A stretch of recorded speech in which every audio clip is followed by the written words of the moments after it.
İslam göz karашının Makasida Şariye alkağında önügösü. Muhammed Umer Çapra. Kotorgon İbraev. Giteptin redaktoru Исмаилова Кундуз Бейшенбековна.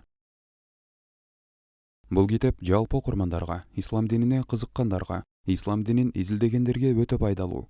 Бұл китептин өзгөчөлүгү исламга болгон жаңы көз карашты сунуштайт. Мусулмандарды калыптанып калган эски көрүнүштөрдөн арылтып, чыныгы ийгиликке жеткире турган жолдору чагылдырылат. Бұл китеп Кыргызстан мусулмандарынын дин башкармасы тарабынан тастыкталат. Баш сөз. Ислам ойлорунун эл аралык институту байма-бай чыгарып турган макаланын бири болгон Ислам көз карашынын Макасида Шария алкагында өнүгүүсү темасын тартуулаганга абдан кубанычта. Автор доктор Мухаммед Умер Чапра экономика тармагында атактуу адис жана окумуштуу. Макасида Шария темасы боюнча англис тилине которулган эмгектер өтө аз болгондуктан, кенемтени толтуруш үчүн Ислам ойлорунун эл аралык институту англис тилдүү окурмандарга бул өтө маанилүү жана оор пикир тармагы болгон Аль-Макасид китептеринин серияларын которуп чыгарууну өз мойнуна алган. Алар Макасида Шария боюнча Ибн Ашурдун трактаты, Ахмад аль-Райсунинин Имам аш-Шатибинин Ислам мыйзамынын жогорку максаттары жана көздөгөн теориясы, Гамаль элдин Аттиянын Ислам мыйзамынын жогорку максаттарын ишке ашырууга багыт, Макасида Шария функционалдык метод жана Жасер Ауданын Макасида Шария Ислам мыйзамынын философиясы катары төзүмдүк ыкма. Бул тема оор жана интеллектуалдык жактан кыйын болгондуктан, көпчүлүк китептер адистерге, окумуштууларга, интеллектуалдарга арналган үчүн Ислам ойлорунун эл аралык институтунун Лондондогу кеңсеси макалаларынын сериясында материалдарды жеткиликтүү жана жеңил түрдө жалпы окурмандарга тааныштыруу максатында байма-бай чыгарып турат. Алар Мухаммад Хашим Камалинин Макасида Шариянын жеңилдетилип чыгарылышы жана Жасер Ауданын Макасида Шария жаңыдан үйрөнүп жаткандар үчүн колдонмо. Анас аль-Шейх Али, академиялык кеңешчи, Ислам ойлору эл аралык институту Лондондогу кеңсеси.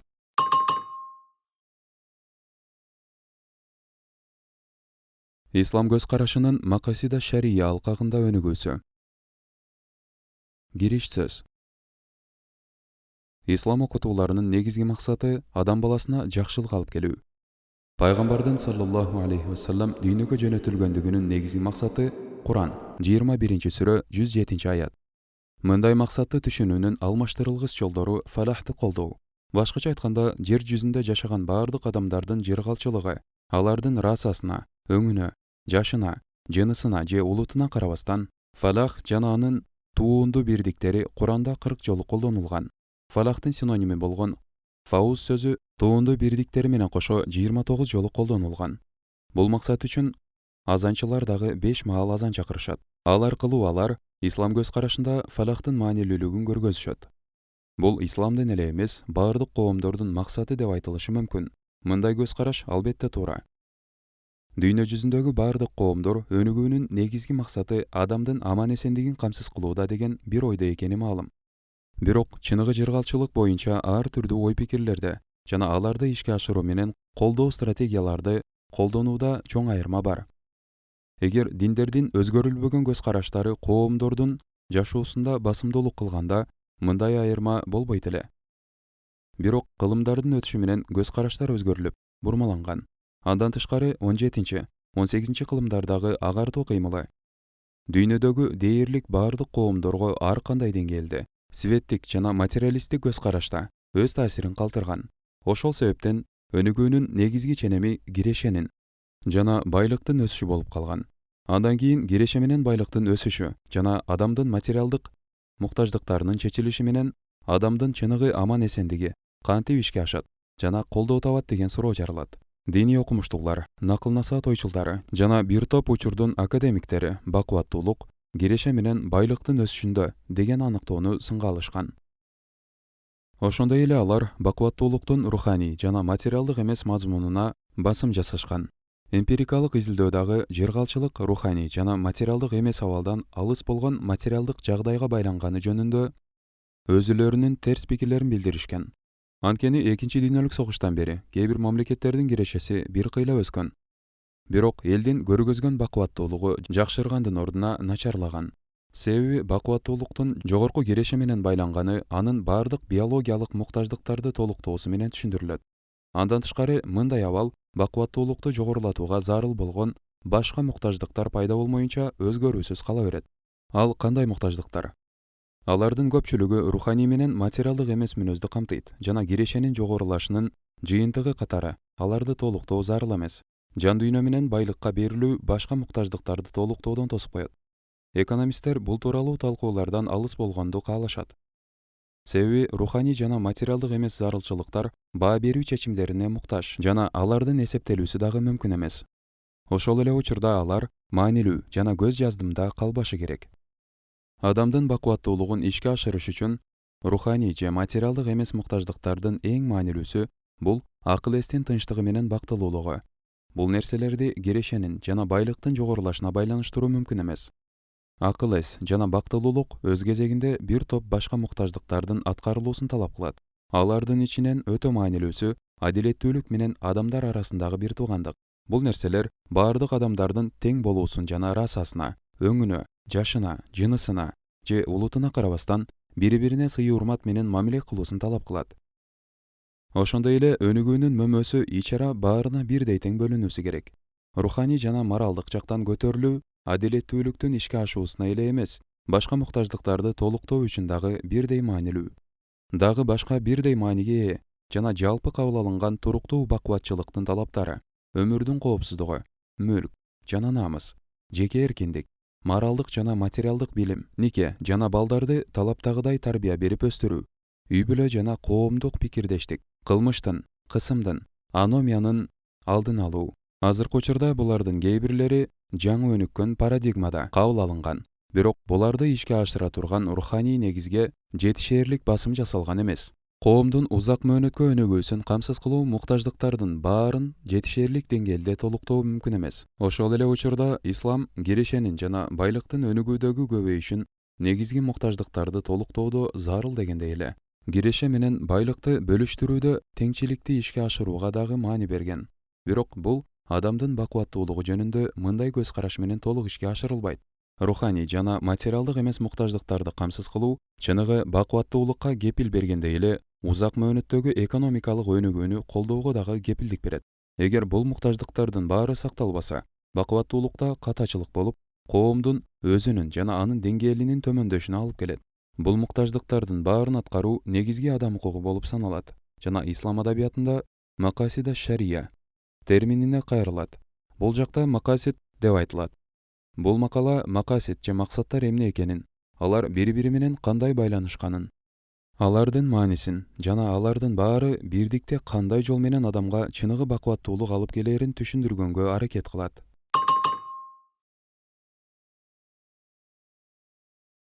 Макасида шария, максаттар, биринчи сүрөт. Макасида шария Куран менен сүннөттө түзмө-түз айтылган. Андан тышкары бир канча окумуштуулардын Куран менен сүннөттөн алынган жыйынтыктарында да кезигет.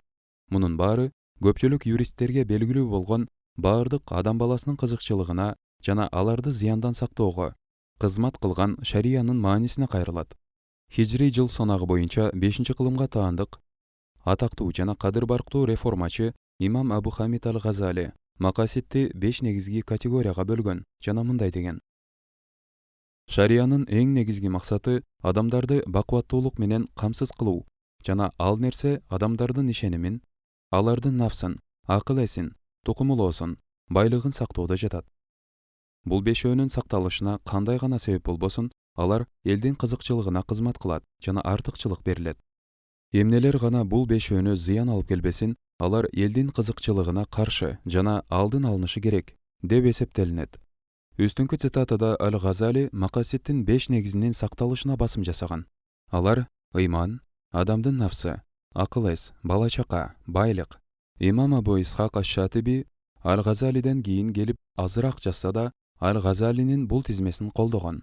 Бирок адамдын бакубаттуулугу анын укуктарын кадырлоо менен муктаждыктарын толтурууну көздөгөн макасид эле эмес. Куран менен сүннөттө көрсөтүлгөн толуктоочу башка нерселер дагы бар. Ошондуктан бул бешөө негизге, башкалар болсо негизден келип чыккан тыянак деп эсептелет.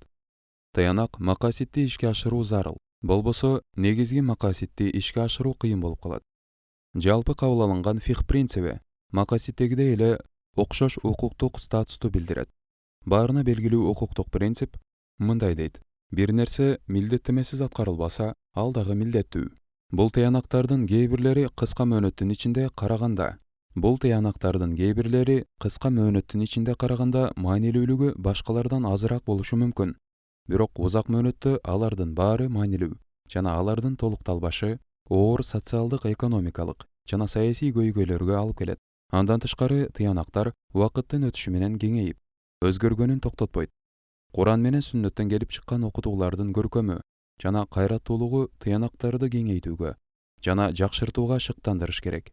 Анын ичине адамдын баардык укуктары тийиштүү деңгээлде кадырланганын жана адамдын ар кандай муктаждыктарынын баары тийиштүү деңгээлде толукталганын камсыз кылуу керек. Ошондой эле эгер биз коомдун туруктуу өнүгүшүн жана бакубаттуулугун камсыз кылууну кааласак, анда Аль-Газалинин цитатасындагы 5 негизди сакташ керек деген сөзү макаситти ишке ашырууда статус квону сактоо деп түшүндүрүлүшү зарыл эмес. Качан биз ийгиликтин туу чокусуна жеткенде сактоого умтулабыз. Бирок бул дүйнөдө адам баласына мындай нерсени кылыш мүмкүн эмес. Анткени ал үчүн ар дайым өсө турган жана оңолчу жолдор түгөнбөйт. Тарыхтан чыккан жыйынтык боюнча дайыма өнүгүүнүн жана анын позитивдүү багытта ишке ашуусу уланган сайын аларды сактоо жана коомдун бакубаттуулугун колдоо узак мөөнөттө мүмкүн эмес болот. Акырында стагнация орноп, төмөндөөгө алып келет. Доктор Мухаммад Икбал, Индо-Пакистан субконтинентиндеги акын, философ, бул нерсени өзүнүн перс тилинде жазылган ырында мындай деп айткан: мен өзүм кыймылга жарасам, өзүм эмес, токтогондо кыймылым. Бакубаттуулук токтоосуз өркүндөө менен адамдардын эле эмес, бүткүл коомдун жана адамзаттын муктаждыктарын, чөйрөсүн камтыйт. Ошондуктан негизги макаситтин токтоосуз өнүгүүсүнө көңүл бургандай эле, алардын жыйынтыгына дагы басым жасашыбыз керек. Мындай кылуу баарына жакшы келечекти камсыз кылууга мүмкүнчүлүк берет. Эгер биз классикалык фукаха талкууланган муктаждыктар менен эле чектелсек, өркүндөөгө жетиш өтө кыйын. Убакыт өзгөрүүдө, аны менен кошо муктаждыктар дагы өзгөрүп, көбөйүүдө. Ошон үчүн макаситти өзүбүзгө тиешелүү учурдун алкагында талкуулоо маанилүү. 5 негизги макасит башка окумуштуулар тарабынан жакталса да, анын баары Аль-Газалинин түзгөн тартибине такалбайт. Аль-Шатиби дагы дайыма эле Аль-Газалинин тартибин ээрчиген эмес. Анткени тартип талкуунун табиятына көз каранды. Мисалы, Аль-Газалиден 100 жыл кийин келген атактуу юрист Фахреддин Аль-Рази адамдын напсисине биринчи орунду берген. Бул туруктуу өнүгүү жөнүндө дискуссиялардын логикалык жактан туура болушу, адам баласынын халиф же Кудайдын орун басары катары өнүгүүнүн мааниси жана каражаты деп эсептелишинде. Алар өзүлөрүнүн өнүгүүсүн куруучулар же бузуучулар деген мааниде Куранда мындай деп белгиленген: Кудай адамдардын акыбалын өзгөртпөйт, алар өзүлөрү ички дүйнөсүн өзгөртмөйүнчө. 13-сүрө 11-аят. Шария адам баласын ошондой эле аларга тиешелүү институттарды оңдоого жардам берет. Эгер биз адамдын напсисин биринчи орунга койсок, анда макасида шария биринчи сүрөттө көргөзүлгөндөй баяндалышы мүмкүн.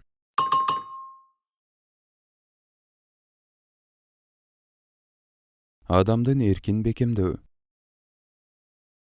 Адамдын эркин бекемдөө шариянын 5 негизги максаттарынын бири болгондуктан, бул максат кандай ишке ашаарын көргөзүү маанилүү. Ал үчүн адамдардын негизги муктаждыктарын толуктоодо өнүктүрүү жана бакубаттуулукту көбөйтүп, колдоо эле эмес, аларга халифтин, башкача айтканда Кудайдын орун басарынын ролун натыйжалуу аткарганга мүмкүнчүлүк берилгенин белгилөө зарыл. Адам эркин бекемдөө үчүн негизги максаттардын жыйынтыгы болгон муктаждыктар Куран менен сүннөттө ачык жана жашыруун көргөзүлүп, юристтердин талкуулары менен түзүлгөн. Бул муктаждыктардын толуктоосун камсыз кылуу учурдагы жана келечектеги моралдык, физикалык, интеллектуалдык жана технологиялык жөндөмдөрдү өнүктүрүүгө жардам берет. Андай кылуу туруктуу бакубаттуулукка алып келет. Ислам көз карашы бул муктаждыкка адам баласынын туаса табияты жакшы жана ар кандай кемчиликтерден таза. Качан алар өзүлөрү бузганга чейин деген жарыя менен кайрылат. Чыныгы табиятын же баштапкы туаса жакшы болгонун сактап калыш бул адам баласынын милдети. Андан тышкары бул ааламдын жаратуучусу жана башкаруучусу баарына бирдей расасына өңүнө, жынысына же жашына карабастан чоң кадыр барк менен урмат сый берген. Жана Куранда мындай деген: Биз адам баласын сыйладык. 17-сүрө 70-аят. Бул сый аларга халиф, башкача айтканда Кудайдын жердеги орун басары болгону үчүн берилген. Куран 2-сүрө 30-аят. Улуу зат адам баласын өзүнүн орун басары кылгандан кийин андан өткөн дагы кандай урмат сый болушу мүмкүн? Алардын баары Кудайдын орун басары болгондуктан, алардын баары бири-бирине бир тууган жана тең болуп саналат. Ошондуктан алардын арасында тынч жана баарынын бакубаттуулугун көздөп, бири-бирине толеранттуулук менен камкордук тартуулап, жанаша жашоолору керек. Ошондой эле алар Кудай берген ресурстардын баарын аманат катары натыйжалуу жана баарына бирдей теңчилик менен колдонушу абзел. Айлана чөйрө, анын ичиндеги жан-жаныбарлар, чымчыктар жана курт-кумурскалардан бери аманат. Алар азыркы учурда жана келечекте ар кандай зыяндардан сакталышы керек. Ислам адам баласын тубаса күнөөкөр деп эсептейт. Тубаса күнөөкөр адамдын кадыр баркын кемсинткен жана ислам көз карашына бөтөн концепция. Эмне үчүн өтө кечиримдүү болгон Кудай тубаса күнөөкөрдү жаратмак эле жана аны кылбаган күнөөсү үчүн эмнеге күнөөлөмөк эле? Түп нуска күнөө идеясы күнөөнүн тукум кубалаганына жана ар бир адам баласы бул дүйнөгө башкалардын бузукулуктары менен күнөөлөрүнүн себебинен бузулуп келет деген түшүнүктү билдирет. Андан тышкары, эгер сактоочу өзү кылбаган эң баштапкы күнөөнү жууш үчүн келсе, ал эмне үчүн тарыхтын эң аягында өзү жер жүзүндөгү биринчи адамдарсыз жалгыз келет? Эгер адам тубаса күнөөкөр болсо, ал жасаган иштерине кандай жооп берет? Тубаса күнөөкөр концепциясына Куранда басым жасалган. Адамдын кылган иштерине болгон жоопкерчилиги менен карама-каршы келет. Бул мусулман жашоосунда көп кайталанган Кудайдын Ар-Рахман жана Ар-Рахим, мээримдүү, ырайымдуу сыпаттарына дагы каршы келет. Ал мындай кылбайт. Анткени ал өзүнүн пенделерин сүйгөн кечиримдүү Кудай жана ал баардык жакшы сыпаттардын ээси. Бул жерде таң калыштуу эч нерсе жок. Анткени 21-кылымдын рационалисттери менен романтиктери азыркы учурдагы философтор сыяктуу эле адам табиятындагы тукум кууган катачылык түшүнүгүнө каршы болушкан.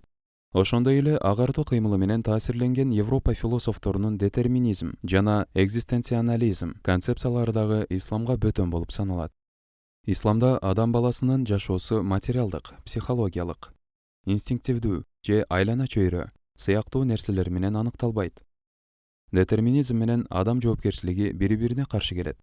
Бул адамдын кадыр баркын төмөндөтмөк тургай, жалпыга таандык абалга же ресурстардын эффективдүү жана туура колдонууда адамдын жоопкерчилигин четке кагат.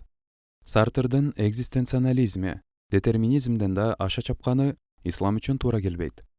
Сартрдын айтымында адам баласы эркиндик менен айыпталган. Алар эркиндиктерин токтото албаганы, эркиндиктеринин чектүү болуусу. Адамдын акыл эстүү жашоосунун ар бир тармагы алдын ала ойлонулган, тандалган жана булардын баары анын жоопкерчилиги. Албетте, бул детерминизмден жакшырганы, бирок Сартр үчүн мындай эркиндик абсолюттук, анткени баардык нерсеге уруксат берилген. Мындай эркиндикте адамдын жашоосу маанисиз жана максатсыз. Ошондой эле адамдын баласынын жашоосуна орногон бийик жана объективдүү баалуулуктар же болбосо Кудайдын мыйзамы же Платондун таризи жана башка ушул сыяктуу нерселердин жоктугу. Адам баласы өздөрү кароо үчүн бул дүйнөдө жалгыз жана ташталган. Адамдын баалуулуктарынын жалгыз негизи бул эркиндик. Ошон үчүн кимдер гана кандай баалуулуктарды орнотпосун, алар тышкы жана объективдүү негизсиз деле орното берет. Мындай жагдайда биргеликте коюлган баалуулуктар же адам менен коомдун ортосунда чыр-чатак болбошу үчүн адамдын жеке эркиндигине чектөө киргизүү сыяктуу нерселер эч айтылбайт. Андан тышкары базар күчтөрүнө эле баарын тапшырбастан ресурстарды эффективдүү жана туура бөлүштүрүү дагы каралбайт. Мындай абсолюттук эркиндик концепциясы laissez-faire, кийлигишпөө жана баалуулуктардын нейтралдуулугу түшүнүгүнө гана алып келет. Адам касиетинин экинчи муктаждыгы бул адилеттүүлүк. Адамдын кадыр баркынын, өзүн өзү урматтоосунун, бир тууганчылыгынын, коомдогу теңчилигинин жана бакубаттуулугунун максаты социалдык экономикалык адилеттүүлүк менен негизделбесе, анда бул концепциялар жөн эле бош, өзүнө эч нерсе камтыбаган концепция бойдон кала берет. Куран адилеттүүлүктү такыбалыкка эң жакын деп, анын ислам ишениминде маанилүүлүгүн көргөзгөн. Такыбалык өзүнүн табиятында эле өтө маанилүү нерсе. Анткени ал башка туура иштердин башаты. Анын ичинде адилеттүүлүк дагы бар. Ошондуктан Кудайдын баардык пайгамбарларынын негизги миссиясы адилеттүүлүктү орнотуу болгон. Куранда адилеттүүлүк болмоюнча тынчтык орнобойт деп көркөмдүү түрдө мындай айтылган. Ыймандуулар жана өзүлөрүнүн ыйманын адилетсиздик менен аралаштырбагандар үчүн бул жакта тынчтык бар жана алар туура багытталгандар. Куран 6-сүрө 82-аят. Адилеттүүлүктүн жоктугу азап менен кыйроого алып келет. Пайгамбар адилетсиздикке аябай басым жасап, катуу сындаган. Ал адилеттүүлүктүн жоктугун улуу сурак күндөгү караңгылыкка теңейт. Андагы караңгылык бул дүйнөдөгү адилетсиздиктен пайда болгон караңгылыктын чагылышканы. Бул караңгылык тынчтыкты, туруктуу өнүгүүнү, коомдук толеранттуулукту ишке ашыруудагы аракеттерди жок кылып, нааразычылыкка, кысымга, карама-каршылыкка жана төмөндөөгө алып келет. Адилетсиздик менен ислам бири-бирине карама-каршы жана экөөнүн бирөөсү түп тамыры менен жок болмоюнча же алсыздамайынча бир жерде боло албайт. Зулум бул теңсиздиктин, адилетсиздиктин, бузулуунун, куугунтуктун, жаман иштердин баардык формасын камтыган исламдагы толук термин. Буга бир мисал, бир адам башкаларга зыян жеткирет, укуктарын тепселейт жана аларга карата өзүнүн милдеттерин аткарбайт. Куран менен сүннөттө экөөндө тең адилеттүүлүккө басым жасалган жана бул баардык классикалык мусулман окумуштууларынын жазууларында чагылдырылган. Мисалы Аль-Маварди толук адилеттүүлүк жөнүндө мындай деген: адилеттүүлүк бири-бирине болгон сүйүү менен байлануу, нормаларды сактоо, мамлекетти өнүктүрүү, байлыкты көбөйтүү, бала чаканын көбөйүшү жана көз карандысыздыктын коопсуздугу. Адилетсиздиктен башка дүйнөнү жана адамдардын ыйманын тез буза турган нерсе жок. Ибн Таймия бүткүл жандуу жана жансыз нерселерге адилеттүүлүк милдеттүү жана адилетсиздик баардык нерсеге жана баарына тыюу салынган. Мусулманга, мусулман эмеске, жада калса адилетсиздик кылган адамга дагы адилетсиздик кылууга жол жок. Ошол эле учурда жалпыга белгилүү болгон мындай макалды көп айтчу: Кудай адилеттүү болгонду колдойт. Эгер анын ыйманы болбосо дагы, бирок адилетсиздик колдобойт. Эгер ал ыймандуу болсо дагы. Ибн Халдун адилеттүүлүк болбосо мамлекеттин өнүгүшүнүн эч мүмкүн эместигин ачык эле айткан. Бирок адилеттүүлүк коомдун баардык мүчөлөрүнүн тиешелүү жүрүм-турумдарынын эрежелерин туура сактоо менен камсыз кылынат. Бул эрежелер диний көз карашта жана интуитивдик экономика институттарында моралдык баалуулуктар деп аталат. Бул эрежелердин кээ бири чынчылдык, акыйкатчылдык, тактык, ак ниеттүүлүк, аракетчилдик, өзүнө болгон ишенич, толеранттуулук, уялчаактык, үнөмдүүлүк, ата-энеге, мугалимдерге жана улууларга болгон сый-урмат, кайрымдуулук, кедей кембагалдарга, майыптарга, азап чеккендерге камкордук көргөзүү, башкаларга болгон мамиледе алардын кайсы коомго таандыгына карабай бүткүл дүйнөдөгү адамдардын укуктары менен милдеттерине көңүл буруу. Бул баалуулуктарды туура тутуу адамдардын бири-бирине болгон ишеними менен жылуу мамилесин пайда кылат. Ошондой эле өз ара милдеттемелерди аткарууга жана бири-бирине жардам бергенге шыктандырат. Мындай кылуу үй-бүлөдөгү жана коомдогу биримдикти, толеранттуулукту, биргеликте бакубат жашоону жана бузулуунун жайылуусун токтотууну камсыз кылат. Андан тышкары, эффективдүүлүктү жана теңдүүлүктү камсыз кылган коомдук капиталдын жогорулашына дагы себеп болуп, өнүгүүнү жана бакубаттуулукту көбөйтөт. Моралдык жактан өнүгүү, бакубаттуулуктун ишке ашуусу жана ислам көз карашынын аткарылуусу үчүн адам касиетинин үчүнчү муктаждыгы. Моралдык баалуулуктардан чыккан жүрүм-турумдардын эрежелерин ишеним менен сактоо тийиштүү шыктандыра турган системасыз мүмкүн эмес. Бул нерсе кенен көз карашты талап кылат жана ал ыйманды бекемдөөдөгү экинчи негизги максатта талкууланган. Ислам көз карашы жана анын баалуулуктары адамдын касиетинин төртүнчү муктаждыгына кайрылат. Алар өмүрдүн, мөлктүн, намыстын коопсуздугу. Куранда бир адамдын негизсиз өлтүрүлүшү дүйнө жүзүндөгү баардык адамдарды өлтүргөнгө барабар деп айтылган жана бир адамдын жашоосун сактоо баардык адамзатты сактаганга тең. 5-сүрө 32-аят. Бул табигый нерсе. Анткени мусулман эместердин жашоосу мусулмандардыкындай эле ыйык болбосо, анда исламдын жашоого болгон урмат-сыйга жана адамдар арасындагы бир тууганчылыкка чакыруусу маанисиз болмок. Пайгамбар саллаллаху алейхи вассалам дагы Меккеге болгон акыркы зыяратында мындай деп кайрылган: Бул күн, бул ай, бул шаар кандай ыйык болсо, силердин өмүрүңөр мүлкүңөр, намысыңар ошондой эле ыйык. Исламда хаждын ыйыктыгы өтө бийик, жана ар бир адамдын өмүрүнүн, мүлкүнүн, намысынын ыйыктыгы дагы ошондой бийик деңгээлде турат. Адамдын 5-чи муктаждыгы бул эркиндик. Эркиндик адам касиетинин өнүгүүсүндө ажырагыс бөлүкчө. Эркиндик болбосо, адамдар демилге көтөрүү менен алдыга умтулууда зарыл болгон креативдүүлүк менен инновациядан куру калышат. Демек, адамдын өнүгүүсү жана бакубаттуулугу дагы мындай учурда токтойт. Кудайдын халифтери сыяктуу. Анткени алар Кудайга гана баш ийишкен. Ошондуктан пайгамбар Мухаммад саллаллаху алейхи вассаламдын негизги миссияларынын бири адамдардын жашоосун оорлоткон жана тоскон жана аларга таңууланган нерселерден бошотуш эле. Коомдук, саясий, экономикалык кандай гана кулчулук болбосун, ислам окуусу үчүн мындай түшүнүк бөтөн. Ошон үчүн эч кимдин, жада калса мамлекеттин дагы эркиндигин жок кылып, адамдарды кулчулукка жана кыйынчылыкка дуушар кылганга укугу жок. Бул окутуу 2-чи халиф Умардын мындай деген суроосунан келип чыккан. Качантан баштап адамдарды кулчулукка алып баштадыңар, эгер алар төрөлгөндө эле эркин болуп төрөлүшсө? Сартрдын экзистенциализмде халифтер сыяктуу адам баласы толук эркин эмес. Алардын эркиндиги өзүлөрүнүн эле бакубаттуулугун эске алуу эле эмес, баардык Кудай жараткан нерселердин дагы бакубаттуулугун камсыз кыла турган моралдык баалуулуктар менен чектелген. Качан периштелер адам жаралып жатканда, ал Кудайдын жердеги орун басары болорун жана алар өзүлөрүнүн эрки менен иш жүргүзөрүн билишкенде, периштелер адамдарга берилген эркиндик жердеги нерселердин бозулушуна жана кандын төгүлүшүнө алып келет деп кооптонушкан. Мындай кооптонгондун себеби балким периштелер ал убакта Кудай тарабынан эркиндиктен тышкары анын жашоосуна багыт бере турган 3 баалуу нерсе берилерин билишкен эмес. 3 нерсенин биринчиси ыйман, жана бул нерсе адамдардын Кудай жараткан чыныгы табиятын чагылдырат. Эгер фитра сакталбаса, адам баласынын даражасы эң төмөнкүлөрдүн төмөнкүсүнө түшүп кетет. Мындай төмөндөп кетиштен сакташ үчүн Кудай тараптан берилген экинчи баалуу нерсе ал туура багыт. Ал бардык адамзаттын жана ар кайсы мезгилде жашаган улуттарга пайгамбарлар аркылуу жиберилген. Мындай багыттын максаты адамдарды Кудайдын орун басары катары баарынын бакубаттуулугун эске алып, бул дүйнөдөгү иштерин башкарууда жардам берүү. Алардын эркиндиги Кудайдын берген туура багыты менен чектелген. Адамдарга Кудай тараптан берилген нерселердин үчүнчүсү бул акыл.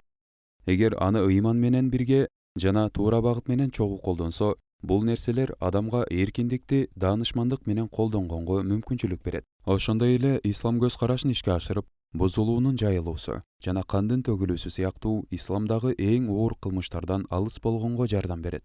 Адам касиетинин 6-чы муктаждыгы адамдын акыл эсин жогорку сапаттагы билим менен байытуу болуп саналат. Билим 2 максатты аткаруусу керек. Биринчиси, билим коомдун мүчөлөрүнүн исламга болгон көз караштарын жана моралдык баалуулуктарын эле байытпастан, Кудайдын орун басары катары алардын бул дүйнөдөгү максатын таанытат. Экинчиси, билим адамдарды алардын өзүлөрүнүн жумуштарын эле катуу берилип так аткарбастан, коомдун дагы билимин жана технологиялык таанымын кеңейтүүгө үндөйт. Моралдык жактан өсүш жана билим менен технологиялык таанымда өнүгүү болбосо, анда акыл эске келиш жана аны өнүгүүнү тездетип, колдоо максатында колдонууга мүмкүн болбойт. Куран менен сүннөт билимге аябай басым жасашкан. Ал жөнүндө акыл эсти байытуудагы шариянын 3-чү негизги максатын талкуулаганда дагы айтылат. Жакшы башкаруу, ишеним менен чогуу кийин талкуулангандай адам касиетинин ажырагыс 7-чи муктаждыгы болуп саналат. Саясий туруктуулук жана жакшы башкаруу болбосо, коомдогу жүрүм-турумдун эрежелерин сактоого мүмкүн болбойт. Мындай учурда эрежелердин бузулушу жайылып жана көз каранды болуу менен өзүн өзү бекемдөө механизмдери жабылат. Андан кийин коррупциянын, жыйынтыксыздыктын жана башка элдердин ыраазычылыгына кайдыгерлик кылуу көбөйөт. Ошондуктан жакшы башкаруунун маанилүүлүгү мусулмандардын тарыхында бардык окумуштуулар тарабынан баса белгиленген. Анын ичинде Абу Юсуф Аль-Маварди, Ибн Таймия, Ибн Халдун жана башка мусулмандардын төмөндөшүнүн негизги себептеринин бири акыркы кылымдардагы жакшы же туура башкаруунун жоктугу деп түшүндүрүлөт.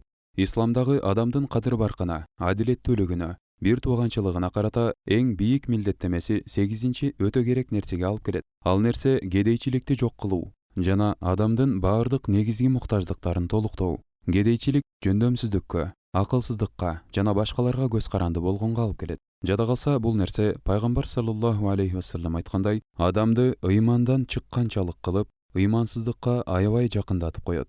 Мындай нерсе ислам окутууларында камтылган адамдын кадыр баркынын максатына каршы келет. Бирок адамзатка тийиштүү ресурстарды натыйжалуу жана адилеттүү колдонмоюнча кедейчиликти жок кылуу мүмкүн эмес. Бүткүл ресурстар буга чейин айтылгандай Кудай тараптан берилген аманат. Жана бул аманат ресурстардын жоопкерчилик менен баардык муктаждыктар аткарыла тургандай колдонулушунда.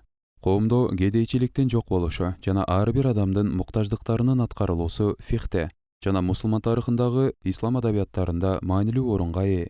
Юристтер бир ооздон колунда жоктордун негизги муктаждыктарын аткарып, аларга кам көрүү мусулман коомундагы коллективдик милдеттемелери деген көз карашын билдиришет. Чындыгында Аш-Шатиби билдиргендей, мындай жагдайдын өзү коомдун маңызын билдирет. Азыркы заманбап окумуштуулар, анын ичинде Мауляна Маудуди, Имам Хасан аль-Банна, Саид Кутуб, Мустаф аль-Сибаи, Абу Захрах, Багир аль-Садр, Мухаммад аль-Мубарак жана Юсуф аль-Гадарави бир ооздон бул көз карашты жакташат. Аны толуктоодо адамды жана коомду бийик даражага көтөргөн муктаждык өзүнө эмнени камтыйт деген суроо пайда болот. Фукахалар муктаждыктар 3 категорияга бөлүшөт. Алар зарылчылыктар, муктаждыктар, жакшыртуулар. Булардын баары фукаха аныктагандай адамдын бакубаттуулугуна таасир этип, алардын бакубаттуулугун ар түрдүү кылган теричилик оокаттарына жана кызматтарына тиешелүү. Алар кыйынчылыктарды азайтууда ыңгайлуулукту, акыл эс тынчтыгын жана баалуулукту камсыз кылуу сыяктуу тийиштүү муктаждыктарды толуктоодо билинет. Алар ашкере байлыкты кошкон эмес. Анткени ал теричилик оокаттарды жана кызматтарды обужоктук түрдө каалоо деп түшүндүрөт жана адамдын чыныгы бакубаттуулугун көргөзө албайт. Муктаждыктан сырткары болгон баардык мүлктөр жана кызматтар боюнча ысырап, өзүнүн каалоолорун эле ээрчүү деп эсептелет жана мындай көрүнүш такыр жактырылбайт. Бирок бир нерсени эске алуу маанилүү. Ислам дүйнөдөн безүү, жашоодо өзүн өзү басмырлоону же дүйнөнү кабыл албоону жактабайт. Мүлктөрдүн жана кызматтардын 3 категорияга бөлүнүшү дайыма эле бир тартипте эмес, жумшак жана ийкемдүү. Ислам адамдын натыйжалуулугун жана бакубаттуулугун жогорулатыш үчүн анын баардык муктаждыктарын толуктоого уруксат берет. Мүлктөрдүн жана кызматтардын классификациясынын 3 категорияга бөлүнүшү мусулман коомунун байлыгын жана жалпы жашоо стандартын чагылдырат. Муктаждыктар жөнүндө жалпыга белгилүү болгон түшүнүк убакыттын өтүшү, технологиянын өнүгүшү жана байлык менен жашоо стандарттарынын өсүшү аркылуу өзгөрүүлөргө дуушар болот. Чындыгында көпчүлүк мусулман мамлекеттери бүгүнкү күндө мурдагы мусулман коомдоруна салыштырмалуу байыраак жана жогорку стандарттагы муктаждыктардын толукталуусу менен өзүлөрүн камсыз кыла алышат. Ошондой эле муктаждыктар убакыт жана мейкиндик аралыгында дайыма бир калыпта турбайт. Пайгамбар саллаллаху алейхи вассаламдын убагында жок нерселер азыркы учурда муктаждык катары эсептелинет. Бирок ал нерселер исламдагы бир туугандыкка жана коомдогу биримдикке терс таасирин тийгизген аша чапкандык же жашоо стандарттарынын ортосундагы чоң айырманы чагылдырбашы керек. Мындай максат мусулман коомунда монотондуулукту жана ар түрдүүлүктүн жоктугунан көңүлсүздүктү пайда кылбашы керек. Жашоодо жөнөкөйлүккө, креативдүүлүк менен ар түрдүүлүккө залака тийгизбестен эле жетсе болот. Тилемчилик адамдын кадыр баркын түшүрөт жана исламда дагы жактырылбайт. Адам касиетинин 9 белгиси жана адамдын кадыр баркынын көркү анын муктаждыктарды толуктоодо өзүнүн аракетинде деп түшүнүлөт. Ошондуктан өзүн жана үй бүлөсүн колдоп акча табуу ар бир мусулмандын жеке милдети. Фарз айын. Пайгамбар саллаллаху алейхи вассалам мусулмандарды жөндөмдөргө ээ болуу менен тийиштүү кесипти үйрөнүп, акча табууга буйруган. Юристтердин айтымында, мусулман өзүнүн аракети менен акча таап, өзүн өзү камсыз кылуу милдетин аткармайынча, ал өзүнүн денесин жана акылын соо деп айта албайт. Ал өзүнүн сыйынуу милдеттерин дагы толук аткара албайт. Андан тышкары анын Кудайдын жердеги орун басары катары анда болгон башка милдеттенмелерин айтпай эле коелу. Ошон үчүн ар бир адамга анын жөндөмүнө жана аракетине жараша адал жол менен өзүн камсыз кылуу үчүн аларга экономиканы башкарууда жакшы мүмкүнчүлүк түзүп берүү жамааттык милдеттеме болуп эсептелет. Азыркы учурда мусулман мамлекеттеринде микро каржылык иш орундарын, ишке орношуу мүмкүнчүлүктөрүн жана муктаждыктарга жогорку артыкчылык берүүнү көбөйтүүдө чоң роль ойнойт. Бирок кээ бир кыйынчылыктардан улам өзүнүн аракети менен керектүү деңгээлде акча таба албагандар дагы бар. Ошондуктан исламда мындай адамдарга жардам бериш үчүн зекет, садака, вакф институттары сыяктуу коомдук жардам берүү программалары каралган. Булар аркылуу эч кандай уят же арыздоосуз муктаждыктардын толуктаса болот. Эгер бул институттар аркылуу керектүү ресурстарды топтоого мүмкүн болбосо, анда бул милдет мамлекетке жүктөлүп, ал кошумча жардам берүүчү роль ойнойт. Куран байлыктын байлар арасында гана айланбашын талап кылат. 59-сүрө 7-аят. Исламдын мындай көз карашына ылайык 10-чу муктаждык бул киреше менен байлыктын тең бөлүнүүсү.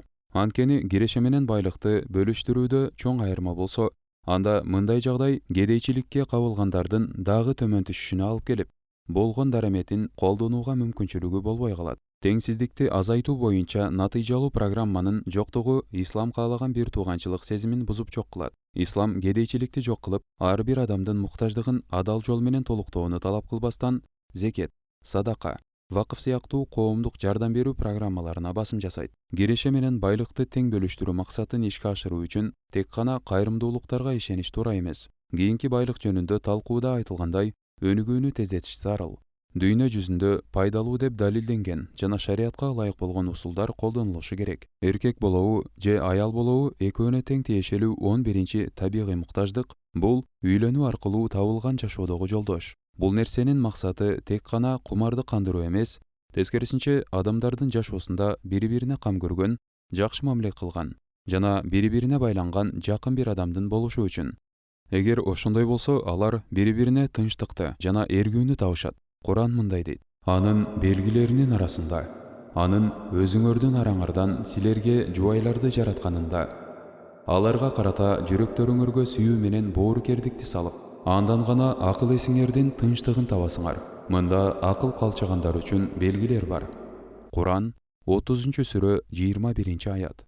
Некедеги жашоо бул максатты бир гана шарт менен түшүнүүгө жардам берет. Эгер күйөөсү дагы, аялы дагы жакшы кулк мүнөз ээлери болушканда, бири-биринин бакубаттуулугун ойлогондо жана өзүлөрүнүн жеке кызыкчылыктарын курманчылыкка чалганга даяр болуулары, аялы менен күйөөсүнүн бири-бирине болгон мындай жылуу жана аяр мамилеси туруктуу үй бүлөлөрдүн курулушуна алып келет. Бул нерсе кийинки муунга кам көрүп, өстүрүү үчүн эле эмес, коомдун өнүгүшү жана сакталышы үчүн дагы өтө маанилүү. Күйөөсү менен аялынын ортосунда сүйүү, боорукердик жана тынчтык атмосферасын орнотуш үчүн Куран аялдарга алардын укуктарын эркектердикиндей эле тең кылып койгон. Эркектерди аялдарга жумшак жана чынчыл мамиле кыл деп буйруган. Ошондой эле эркектер алардын милдеттерин камкордук менен аткарууга буйрулган. Пайгамбар саллаллаху алейхи вассалам бул жана башка Курандын аяттарын мисал келтирип, аялдарды эркектердин карындашы деп аныктаган. Меккеге болгон акыркы зияратта Пайгамбар саллаллаху алейхи вассалам эркектерди аялдарга болгон мамилесинде Кудайдан коркуусун катуу эскерткен. Анткени алар аялдарды алганда Кудайдын аманаты катары алышкан. Башка бир жерде Пайгамбар саллаллаху алейхи вассалам эркектерди аялдардын алсыздыгынан пайдаланып, алардын укугун өзүңөрдүн кызыкчылыгыңар үчүн колдонбогула деп эскерткен. Ошондой эле ал аялдардын кыздарын кемсинтип, балдарына артыкчылык бербегиле деп эскерткен. Бул жана башка хадистердин чечмелениши алардын тең укуктуулук статусуна күбөлүк катары колдонулат. Алардын бирин-бири толуктоосу адамдын бакубаттуулугун камсыз кылат. Экинчи халиф болгон Умар мындай деген: исламга чейинки заманда аялдар биз үчүн эч ким эле. Бирок исламдын келиши менен качан Кудай аларга өзү кам көрүп эркектерге эскерткенде, биз аялдардын бизге карата укуктары бар экенин түшүндүк. Кулк мүнөздүн жакшы болуусу, аялы менен күйөөсүнүн ортосундагы жакшы мамиле жана экөөнүн тең балдарга көрсөткөн камкордугу адам касиетинин 12-чи муктаждыгын толуктоого алып келет. 12-чи муктаждык үй бүлө менен коомдук беримдик. Буга чейин айтылган адам касиетинин 12 муктаждыктарынын толукталышы 13-чү муктаждыктын толукталышына жакшы өбөлгө түзүп берет. 13-чү муктаждык бул кылмышты жана бузулушту азайтуу. Эгер бул 13 муктаждыктардын баары туура канааттандырылса, 14-чү муктаждык акыл эстин тынчтыгы жана бактылуулук дагы толукталат. Бул муктаждыктардын баардыгы толукталса, адамдын өзүнө, анын акылына, бала чакасына, байлыгына эле эмес, ыйманга жана аны жакшы түшүнүп, аткара тургандай чөйрө түзгөнгө оң таасирин тийгизет. Коомдун, экономиканын, саясаттын, ар бир катмардын туруктуу өнүгүүнү камсыз кылуу көп убакытты талап кылат.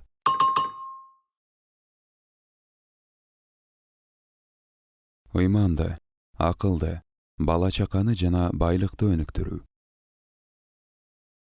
Шариаттын адамдарды бакубаттуулук менен камсыз кылуудагы негизги максаты адам өзүн оңдоп, бекемдемейинче ишке ашпайт. Андан тышкары башка 4 негизги макаситтерди, башкача айтканда ыйман, акыл, бала чака, байлык дагы бекемдөө зарыл. Бул төртөөнүн баары адамдын туура жакка өзгөрүүсүндө жана өнүгүүсүндө чоң роль ойнойт. Эгер бул 4 негиздер абалдардын өзгөрүшү менен пайда болгон көйгөйлөргө каршы туруп бекемделбесе, анда азыркы жана кийинки муундардын бакубаттуулугун түшүнүш кыйын. Ал эле эмес, цивилизациянын көп мезгилге сакталышы дагы коркунучта болот.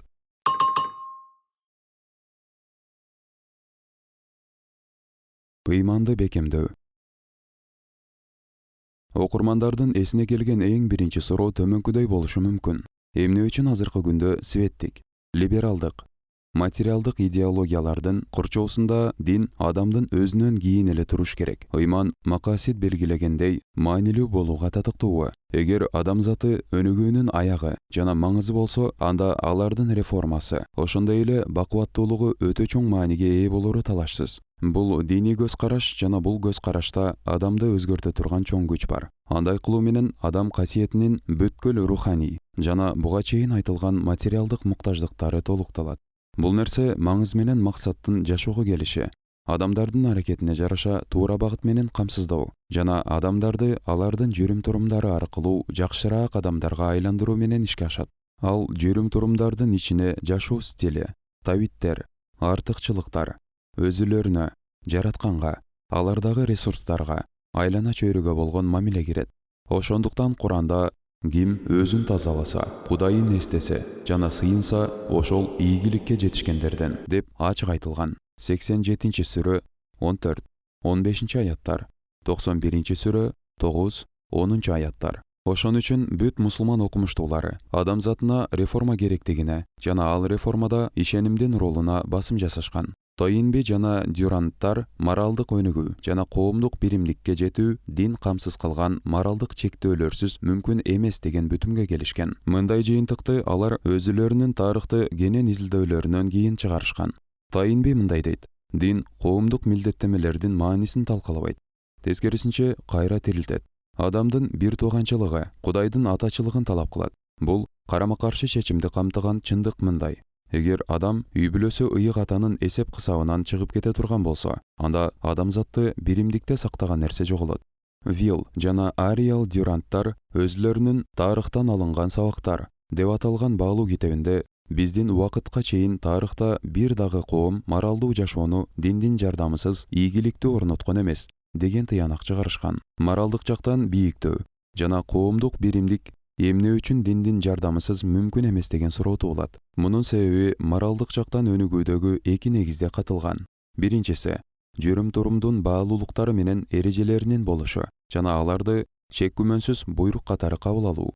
Экинчиси бул эрежелердин моралдык жактан милдеттүү түрдө сакталышы жана эгер эрежелерди ким буза турган болсо, анын туура эмес иш кылганы үчүн сындалышы. Мындан кийин шек күмөнсүз кабыл алынган жана баары ээрчиген эрежелерди кантип орнотсо болот деген башка суроо туулат.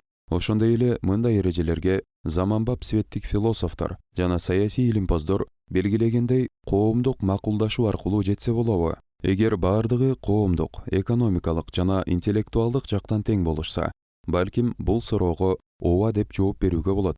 Эгер алардын арасында тиешелүү эрежелерди чыгарууда тең салмактуулук сакталса. Бирок мындай теңдүүлүктү табыш мүмкүн эмес. Бай, күчтүү болгондор чечим чыгаруу процессин дайыма башкарганга жана эрежелерди өзүлөрүнүн кызыкчылыктарына жараша чыгарганга аракет кылышат. Мындай нерсе түзүлгөн эрежелерди сактоону жана аларды кабыл алууну бузат. Ошон үчүн бул иш баардыгын билүүчү жана боорукер бир көзөмөлдөөчүгө тапшырылышы керек. Ал көзөмөлдөөчү калыс чечим чыгарган, адамзатынын күчүн жана алсыздыгын билген, алардын баарына тең мамиле кылган, баарынын бакубаттуулугуна эч кимди басмырлабай көңүл бурган зат. Ошондой эле ал өзү түзгөн эрежелердин таасирин кыска мөөнөткө эле эмес, узун мөөнөткө дагы талоого жөндөмдүү. Мындай ишти аткарганга адамдын жана адамдардын жаратуучусунан башка ким татыктуу? Жаратуучу бул ишти кылып келген. Ислам көз карашына ылайык, ал буга чейин айтылгандай, баардык адамдарга тарыхтын ар кайсы мезгилдеринде өзүнүн элчилери аркылуу туура багыт көргөзгөн. Адамдардын арасынан чыккан элчилердин ичинде Ибрахим, Муса, Иса жана эң акыркы пайгамбар Мухаммад саллаллаху алейхи вассалам, алардын баарына Кудайдын саламдары жана салаваттары болсун. Диндердин түп тамыры бир болгон үчүн алардын негизги көз караштарында жана байлоо системаларында байланыш менен окшоштуктар сакталган. Бирок убакыттын өтүшү менен өзгөртүлгөн же жоголуп кеткен. Адамзатына Кудайдын орун басары катары жаратуучу берген баалуулуктарды ишеним менен сактоо тапшырылган. Бул адамдарга дүйнөдө кыска мөөнөттө жашаган учуруна берилген ыйгарым укук. Эгер алар колдо бар же сейрек кездешүүчү ресурстарды аманат катары колдонуп, бири-бирине эрежелерге ылайык мамиле кылышканда, баардык адамдар бакубаттуулукта эле эмес, айлана чөйрөнүн, жада калса кумурска, чымчык сыяктуу жаныбарлардын сакталышын дагы камсыз кылышмак.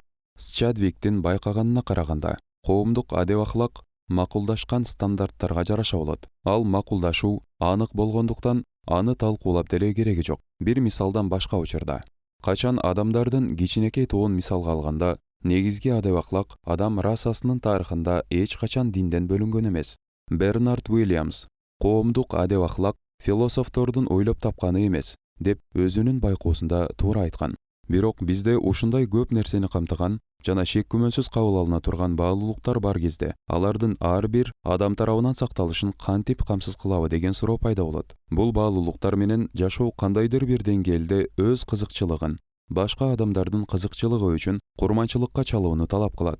Ыйман адамды баалуулуктар менен жашоого кантип шыктандырат жана анын кызыкчылыктарын курманчылыкка чалып, коомдук экономикалык, саясий милдеттерин кантип аткарат. Ыйман адамдын кызыкчылыгын узак мөөнөттөгү перспектива менен толуктайт. Ал перспектива бул чектелүү дүйнөдөгү мейкиндиктен чыгып, андан кийин башталчу түбөлүктүү нерсе. Адамдын кызыкчылыгы бул дүйнөдө аны өзүмчүл кылып, анын башкаларга карата милдеттенмелери аткарылбай калышы мүмкүн. Бирок андай учурда адамдын кызыкчылыгы бул дүйнөдөн кийин жакталбайт. Бул дүйнөдө башкаларга болгон милдеттемелери аткарылбаган үчүн ошол жакта аткарганга туура келет. Бул адам кызыкчылыгынын узак мөөнөттөгү перспективасы. Буга анын улуу заттын алдында жоопкерчилиги жана бул жашоодон кийин сыйлык же жаза алуусу кирет. Бул нерселер кыска мөөнөттөгү же кызыкчылыктарына зыян алып келсе дагы адамдарды жана баардык топторду ишеним менен өзүлөрүнүн милдеттерин аткарууга шыктандырат. Адамдын кыска мөөнөткө созулган дүйнөлүк пайданы көздөп, узак мөөнөттөгү түбөлүктүү бакубаттуулугун курмандыкка чалуусу акылсыздык болуп эсептелет. Жеке кызыкчылыктын мындай өлчөмү светтик агартуу көз карашынан чыгарылгандан кийин шарттуу экономика үчүн көз жаздымда калган. Ошондуктан адамдарды башкалардын бакубаттуулугу үчүн жеке кызыкчылыгын курманчылыкка чалууга шыктандыра турган механизм жок. Бул нерселер менен адам таанышмайынча баалуулуктардын жана шыктандыра турган системанын болушу деле жардам бербейт. Ошол үчүн ислам ар бир мусулманга тийиштүү деңгээлде ислам көз карашы менен баалуулуктарын эле эмес, учурдагы билим негиздерин жана технологияны билүүнү милдеттүү кылган. Мындай нерсе аларды мусулман катары эле жакшыртпастан, ошондой эле алардын кадамдарын бекем кылып, урмат-сыйга бөлөй турган иш орундары жана кызмат менен эле камсыздап койбостон, алардын коомундагы өнүгүүнү күчөтөт, кедейчиликти жана киреше менен байлыкты бөлүштүрүүдө теңсиздикти азайтат. Эгерде ага кошумча каржы системасы ислам тартибине ылайык коомдун дээрлик баардык катмарын каржылай тургандай реформага дуушар болсо, бул чоң өнүгүүнү алып келет. Ошондой эле исламдын максаты туура нерсеге алып барган, үй-бүлөнү бекемдеген, коомду бириктире турган чөйрөнү түзүү жана өз ара камкордук менен адамдардын биргелешип иш кылуусун камсыз кылуу. Мындай чөйрөсүз баалуулуктар ошондой эле шыктандыра турган системадагы өзүнүн курчтугун жоготот. Жамаат менен бирге сыйынгандар, Рамазан айында орозо кармагандар, зекет бергендер, ажылык кылгандар, коомдун урмат-сыйына, суктанганына татыктуу болгондор, адеп-ахлакты бекем туткандар жана өкүмдөрдү бузуп чектен чыккан бузукуларды жек көргөндөр, булар ушундай бир чөйрө түзүү үчүн болгон ислам программасынын бөлүгү. Мындай чөйрөнүн болушу адамдарды жакшы сапаттар менен камсыз кылып, адамдын коомдогу максатын түшүнүүсүнө зыян алып келе турган кемчиликтерди оңдогонго жардам берет. Мисалы, жөнөкөй жашоого үндөв жана ысырапчылык менен керектүү каражаттарын колдонууну азайтуу, ресурстун колдонулушу боюнча түшүп аткан көп сын пикирлерди азайтмак. Бул сөздөр Кудайдын бирлигин, адамзатынын орун басарлыгы, анын элчилери аркылуу жиберилген туура багыт жана адамдан Кудайдын алдында улуу сурак күнү бул дүйнөдө ал кандай жашоо өткөргөндүгү тууралуу жана Кудай берген ресурстарды кандай колдонгондугу жөнүндө эсеп-кысаптын алынышы. Мындай кылуу жалпы элдин муктаждыктарын толуктоодо коомдогу бакубаттуулук үчүн зарыл болгон чоң көлөмдөгү ресурстарды колдонгонго мүмкүнчүлүк берет. Андан тышкары үнөмдөгөнгө жана инвестиция кылууга жана андай кылуу менен иш орундары менен өсүштү жогорулатуу мүмкүнчүлүгү дагы пайда болот. Микроэкономикада ушундай чөйрө жөнүндө жана баалуулуктар тууралуу талкуулардын жоктугунан микроэкономика менен макроэкономика ортосунда туңгуюк пайда болгон. Гуманитардык макроэкономика максаттарын түшүнүш үчүн адамдарга, үй-бүлөлөргө, фирмаларга керек болгон жүрүм-турумдарды, татымдарды, артыкчылык берүүлөрдү талкууга салбаган үчүн бул максаттар колдоосу жок абалда калып тургандай. Микроэкономика индивидуализмге жана байлык менен өзүнүн муктаждыктарын канааттандыруу каалоосу болгон жеке кызыкчылыкка басым жасаган үчүн макроэкономиканын гуманитардык максаттары микроэкономикага карама-каршы келет. 17-18 кылымдарда агартуу кыймылы батыштагы диндин мындай көз карашын өзүлөрүнүн светтик жана материалисттик көз караштары менен жок кылганга аракет кылышкан. Мындай аракет толук ишке ашкан эмес, анткени христиан баалуулуктары алсыз болуп калгычакты, жалпыга басымдуу болуп келген. Бул өнүгүү жолунун натыйжасы нааразычылык протесттери, диний көз караштын дүйнө жүзү боюнча кайра жанданышы менен бүткөн. Швейцер Нобель сыйлыгынын лауреаты мындай деп белгилеген: этиканын негизи болбосо, цивилизация бузулуп жок болууга дуушар болот. Күчтүүлөр буга каршы иш аракеттерин жумшаган учурда дагы ал адамдын үстүнөн адеп-ахлак көзөмөл жүргүзгөн, табиатка көзөмөл жүргүзгөндөн дагы өйдө турат деп айткан. Гарвардтагы профессор Бенджамин Фридман өзүнүн жакында чыккан китебинде моралдык жактан өсүү жана экономикалык өсүш бири-бирин бекемдеп, жанаша бирге көтөрүлөт деп белгилеген. Бул батыш авторлорунан көп убакыт мурун эле Аль-Газали, Аш-Шатиби жана башка мусулман окумуштуулары тарабынан бакубаттуулукка жетиш үчүн ишенимдин орду өтө чоң экени маалым болгон. Ишенимди жалпыга маалым болгон жашоо сүрөтүнө кошуп киргизүү адамдын эркиндигин чектеп койбойбу деген суроо туулат. Иштин андай болуусу шарт эмес. Адам баласына тандоо жасаганга эркиндик берилген. Алар диндин талаптарын аткарып жашаганга же ал талаптарды четке какканга мүмкүнчүлүктөрү бар. Мындай тандоо эркиндиги Курандын кээ бир аяттарында белгиленген. Жана анын бирөөсү мындай: чындык Кудайыңардан келди. Ким кааласа ишенсин, жана ким кааласа аны четке каксын. 18-сүрө 29-аят.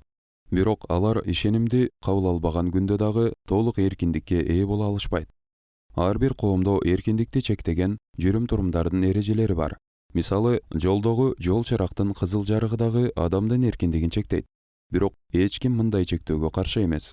Анткени мындай абал макасит менен камсыз кыларын жана анын ичинде бакубаттуулук бар экенин баары билишет. Жол кырсыгынын болушун алдын алуу менен адамдарды зыяндан сактоо.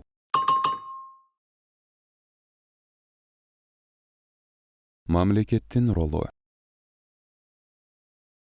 Бирок жалгыз ыйман адамдын бакубаттуулугун ишке ашыра албайт. Кудайга жана өлүмдөн кийин эсеп-кысап болооруна ишенүү менен гана коомдогу адамдар моралдык жактан акыл эстүү болуп калат деп божомолдоо реалдуу эмес. Ошондой эле адам моралдык жактан акыл эстүү болсо деле ресурстарды колдонууда коомдо эмнеге артыкчылык берилип жаткандыгына көңүл бурбай коюшу мүмкүн. Мындай жагдайда моралдык жактан акыл эстүүлүктүн үстүнө мамлекет толуктоо ролун аткарып кошулат. Пайгамбар саллаллаху алейхи ва саллям ачык эле мындай деп айткан: Кудай Куран аркылуу чектегенден падыша аркылуу көбүрөөк чектөөлөрдү киргизет. Куран баалуулуктарды гана берет, бирок аларды таңуулап, эрксиз иштетпейт. Мындай кылыш мамлекеттин иши. Адамдарды адилеттүүлүк жана бакубаттуулук менен камсыз кылуу бул мамлекеттин моралдык жана укуктук милдети. Пайгамбар саллаллаху алейхи ва саллям айткандай: ким болбосун, эгер ага адамдар ишенимин тапшырса, бирок ал ишине кыянаттык кылса, анда ал бейиштин жытын дагы жыттабайт. Бул нерсе классикалык жана заманбап жазуучулардын эмгектеринде чагылдырылган. Мисалы, Имам Хасан аль-Банна мамлекеттер социалдык экономикалык реформанын жүрөгү деп айткан. Эгер алар бузулса, баардыгы бузулат. Жана эгер алар оңолсо, баардыгын оңдогонго күчтөрү жетет. Ошон үчүн мамлекет тапшырманы аткарууда тоталитардык же деспоттук болуп калбагандай болуш керек. Эркиндикти чектөөдө аша чабуу адамдардын жана бир топ элдердин демилгелерине, инновацияларына зыян алып келет. Мындайды алдын алыш үчүн мамлекетте текшерип, теңдүүлүктү сактай турган бир канча институттар болушу зарыл. Ал институттардын ичинде шура, адилеттүү сот системасы, көз карандысыз басма сөз кызматы, тийиштүү деңгээлде кабыл алынган мыйзамдар жана эрежелер. Бул айтылган нерселер тийиштүү материалдык стимулдар менен коомдун моралдык негизин күчөтүп, жакшыраак чөйрө түзүш үчүн коркутуу же эскертүү аркылуу берилген чектөө каражаттары бекемделиши керек. Бирок адамдардын моралдык жактан тийиштүү таалим тарбия алганынан өткөн эч нерсе жок. Бул нерсе аларды туура нерсе кылганга жана туура эмес нерседен сактанганга алардын өзүлөрүнүн эркине жараша шыктандырат. Адамдар канчалык ислам баалуулуктарын өзүлөрүнүн каалоолору менен аткарганга аракет кылышса, ошончолук алар социалдык, экономикалык, соттук, каржылык институттарын эффективдүү болуусун жана булар аркылуу адилеттүү социалдык, экономикалык тартип түзүүгө ыңгайлуу чөйрө пайда кылат. Ошондой эле жүрүм-турум эрежелерин күчөтүп иштетүүдө жана жактырылган коомдук максатты ишке ашырууда мамлекеттин ролу азаят. Андан сырткары саясий башкаруучуларга элдердин астында эсеп-кысап көп болсо, парламентте, соттордо, медиа кызматтарында канчалык сөз эркиндиги менен теңсиздикти ачыкка чыгарып, жазалоодо ийгиликтер болсо, ошончолук ислам мамлекети өзүнүн милдеттерин аткарууда натыйжалуу болот.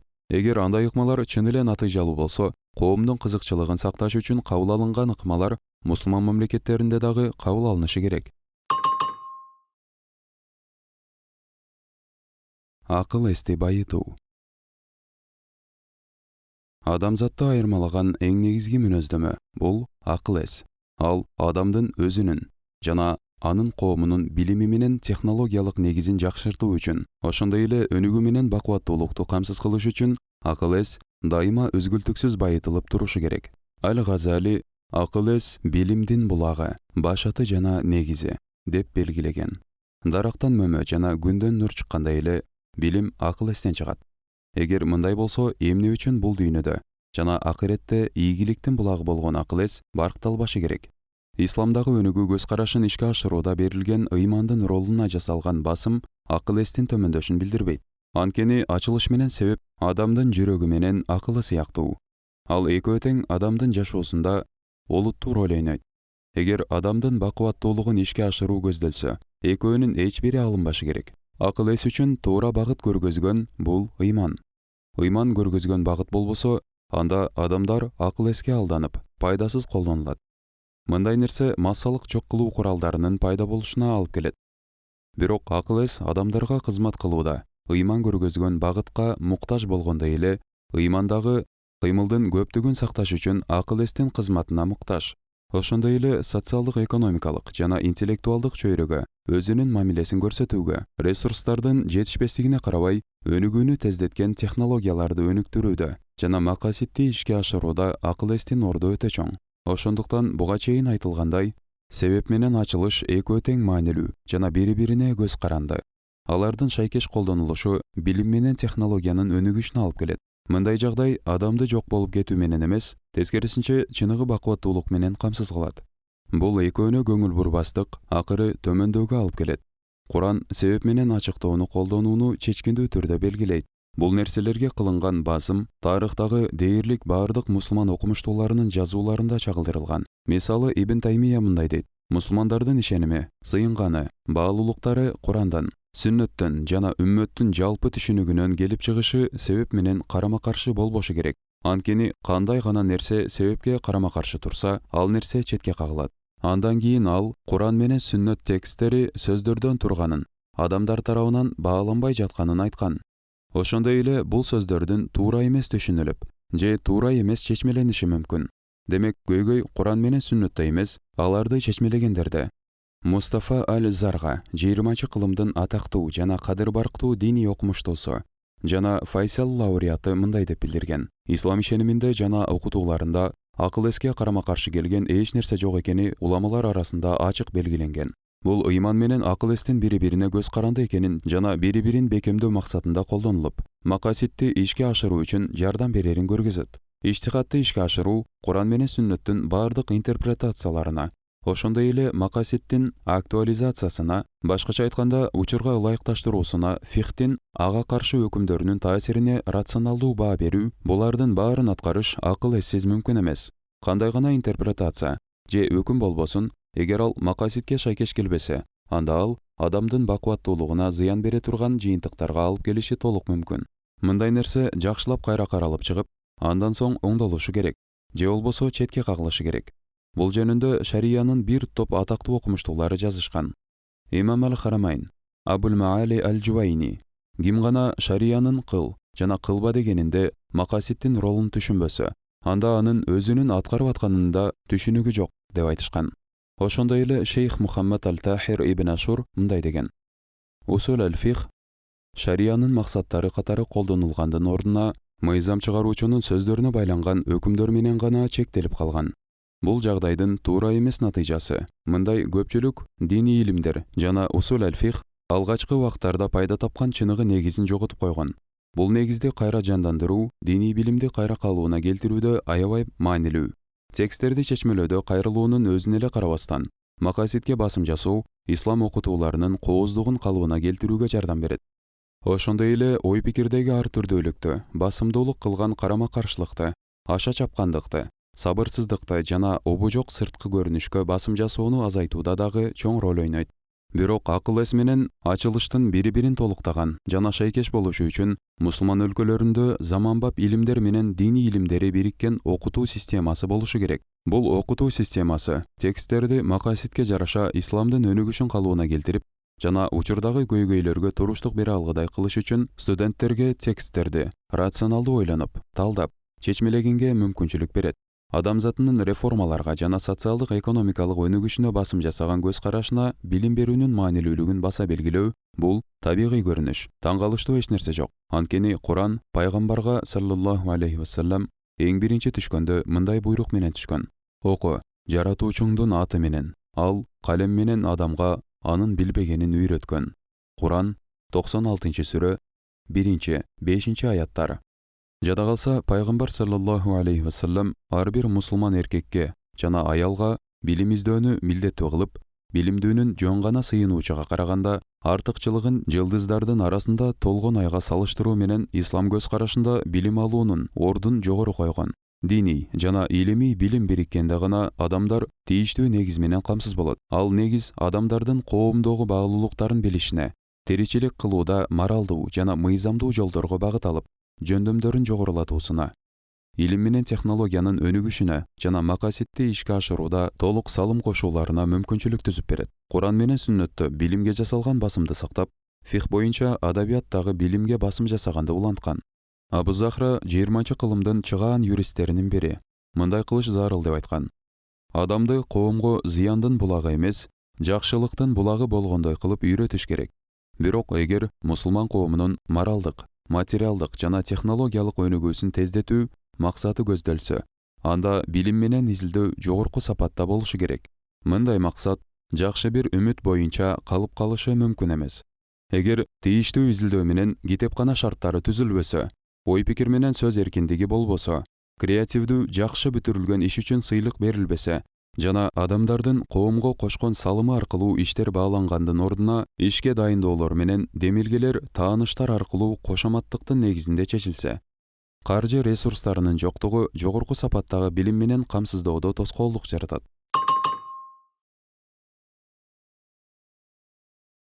Бала чаканы өнүктүрүү.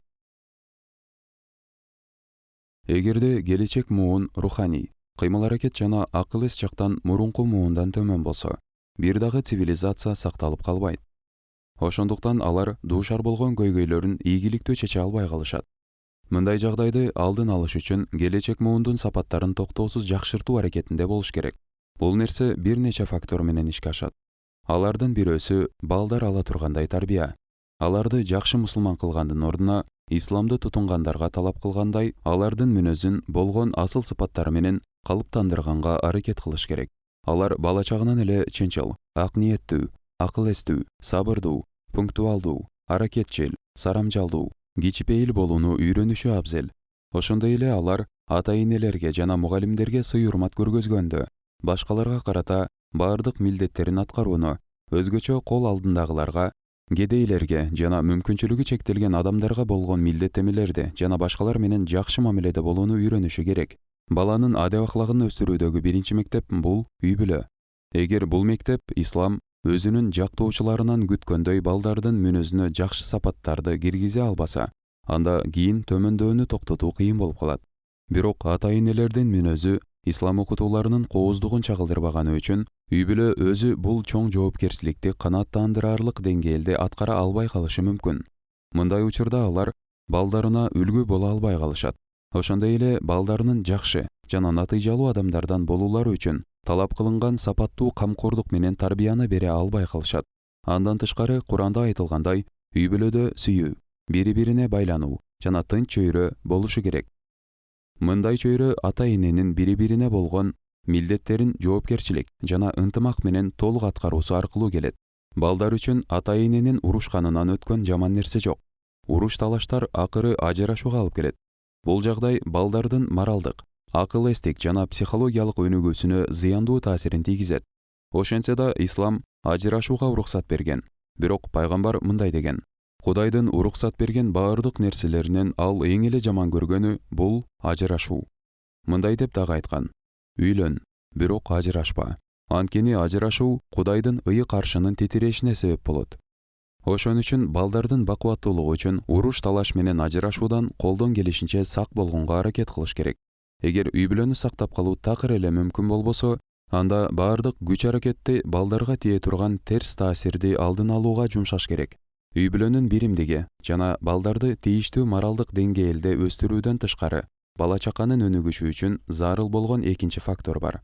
Ал нерсе балдардын тийиштүү билим алуусун, аларды өз алдынча кыла тургандай жөндөмдөргө үйрөтүлүшүн жана ошол балдардын коомдун моралдык, социалдык, экономикалык, интеллектуалдык, технологиялык өнүгүшүнө салым кошууларын камтыйт.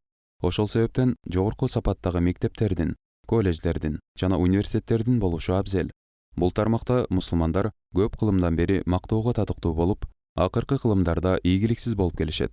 Ошон үчүн билимге жана ага жетишээрлик ресурска талаптагыдай артыкчылык берилбесе, мусулман мамлекеттери өнүгүүнү тездете алышпайт. Ошондой эле алар дуушар болгон көйгөйлөрдү дагы ийгиликтүү чече албай калышат. Чоң тамга менен ачык айкын жазылган билдирүү бул: билим жана билим, билим. Бирок билимди канааттандырарлык деңгээлде жайылтыш кыйын болот. Эгер ал бекер болбосо, андай кылуу мүмкүн болбосо, жок дегенде жеткиликтүү баада болуш керек. Билим алуу жеткиликтүү баада болбосо, байлар гана өзүлөрүнүн балдарына жогорку сапаттагы билимди берип калышат. Бул болсо өз кезегинде киреше менен байлыктагы теңсиздиктин басымдуу болушуна алып келет. Натыйжада коомдук кысымдар менен туруксуздуктар пайда болот. Ресурс жок деген бул болбогон шылтоо. Анткени билимдин өнүгүүдөгү маанилүүлүгү ага эң жогорку артыкчылык бериш керек экенин билдирет. Ошондуктан билимге башка тармактан ресурстарды алып болсо дагы артыкчылык берүү зарыл. Бала чаканы өнүктүрүүдө абдан зарыл болгон эки фактор бар. Алардын бирөөсү муктаждыктардын баарын толуктоо, анын ичинде ден соолукка камкордук дагы бар. Бул нерсе балдардын физикалык жана акыл эс жактан дени сак болуп, коомдогу өзүлөрүнүн ролдорун эффективдүү аткарышы менен камсыз кылат. Пайгамбар саллаллаху алейхи вассалам айткан: Күчтүү мусулман жакшыраак, Кудайдын алдында алсыз мусулманга караганда сүйкүмдүүрөөк. Эгер балдар таза, дени сак чөйрөдө тийиштүү азык жана медицина менен камсыздалбаса, алар күчтүү, дени сак болуп чоңоюшпайт.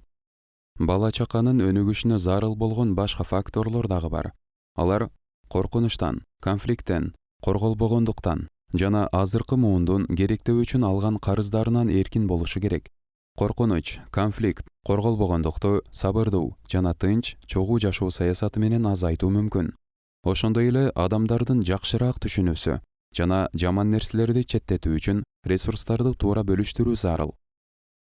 Карызды төлөө түйшүгүн азайтуу үчүн эки маанилүү ченемди кабыл алуу керек. Биринчиси азыркы муундун чектен аша чаппай жашоо мүнөзүн өзгөртүүсү. Бул нерсе адамдын жеке жашоосундагы карыздарды эле азайтпастан, үнөмдөп сактоону жана жаштарга жумуш орундарын камсыз кылчу мүмкүнчүлүктөрдү көбөйтөт. Экинчиси карыз төлөө түйшүгүн көбөйткөн жетишсиздикти азайтуу үчүн мамлекеттик бюджеттеги тартипти орнотуу. Бул нерсе макаситти ишке ашырууда жылыштарды пайда кылуу үчүн туура ресурстарды бөлүштүрүүгө жардам берет.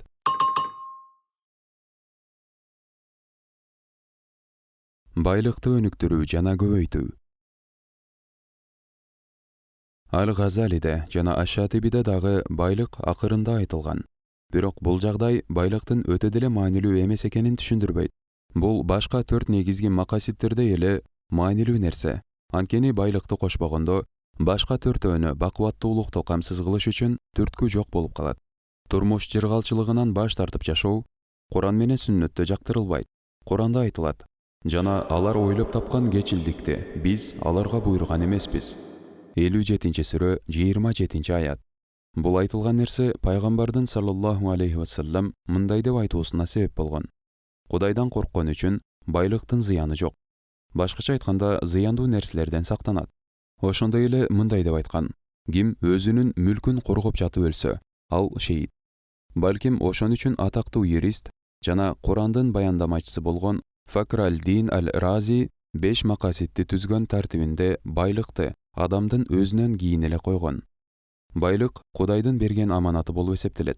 Ал нерсени өнүктүрүп, кедейчиликти жок кылуу максатында баардыгынын муктаждыктарын толуктоо менен баарынын жашоосун канчалык мүмкүн болсо ошончолук ыңгайлуу кылуу үчүн, киреше менен байлыкты тең бөлүштүрүү үчүн байлыкты адилеттүүлүк жана акыл эс менен колдонуш керек.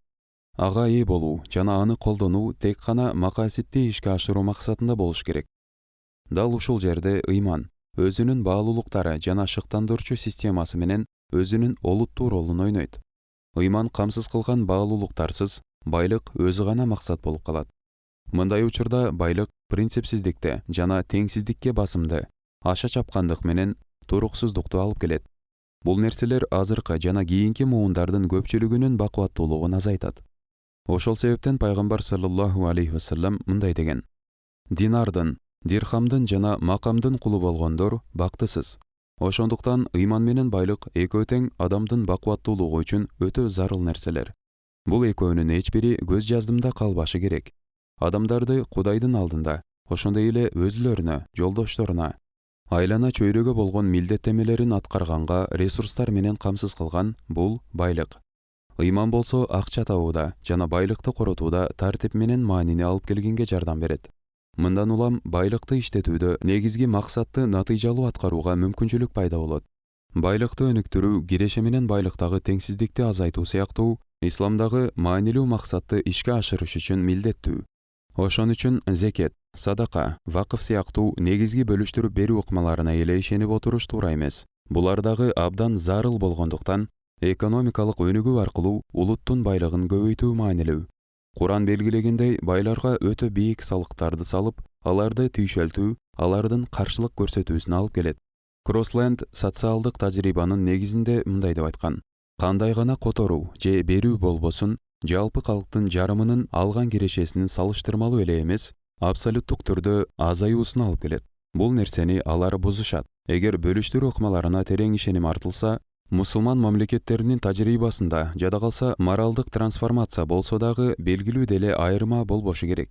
Ошондуктан мусулмандар кедейчилик менен теңсиздикти азайтууда экономикалык өнүгүүнүн ролун көз жаздымдарында калтырбашы керек.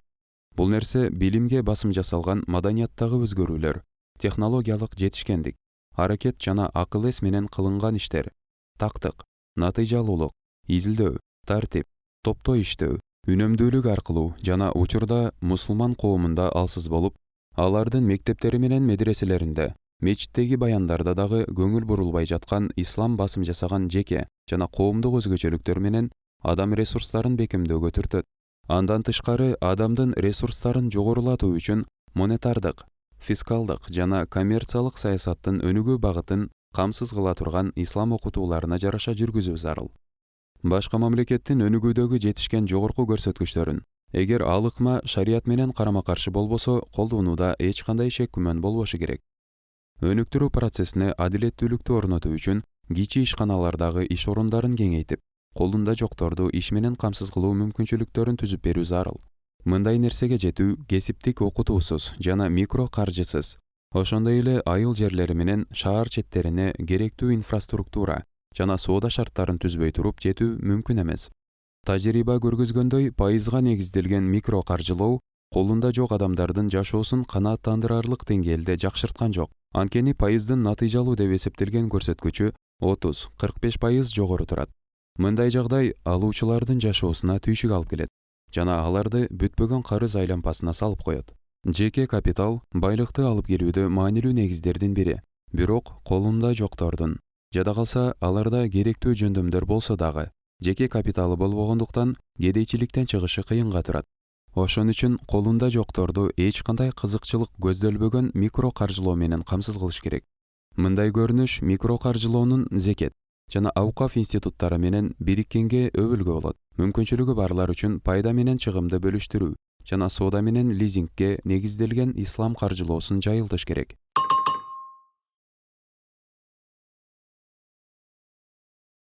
Жыйынтык. Көпчүлүк байкагандай, ислам байлыкка эле эмес, адамдын бакубаттуулугунун бардык түзүүчү курамына басым жасаган. Анын ичинде адамдын өзү, ыйман, акыл эс, бала чака, байлык жана алардын жыйынтыгы камтылган. Булардын баары бири-бирине көз каранды жана бири-бирин толуктоочу роль ойнойт. Бул курамдын баарын байытуудагы жылыштар менен исламдын 5 жылдызын жандырып, адамдын чыныгы бакубаттуулугун ишке ашырса болот. Ошондон улам гана мусулман дүйнөсү Куранда пайгамбар саллаллаху алейхи вассалам жөнүндө айтылгандай боло алат. Биз сени адамзатына ырайым катары жөнөткөнбүз. Куран 21-сүрө 107-аят. Ислам көз карашын ишке ашырууда экономикалык өнүгүүгө эле басым жасап, башка негиздерди көз жаздымда калтыруу мусулман дүйнөсүн кыска мөөнөткө өнүгүүнүн жогорку көрсөткүчүнө алып келиши мүмкүн. Бирок мындай жогорку көрсөткүчтү узак мөөнөткө кармап туруу кыйын. Анткени башка негиздердин өнүкпөгөндүгү үчүн теңсиздик көбөйөт. Үй бүлөдө биримсиздик, жаштардын укук бузуусу, кылмыштар жана коомдогу тартипсиздик пайда болот. Мындай төмөндөй барып отуруп, Ибн Халдун өзүнүн Мукаддима киришүү эмгегинде айткандай, айланып келген себеп аркылуу саясат, коом жана экономика сыяктуу башка секторлорго өтөт. Мындай нерсе мусулман цивилизациясынын начарлашына жана акыры такыр эле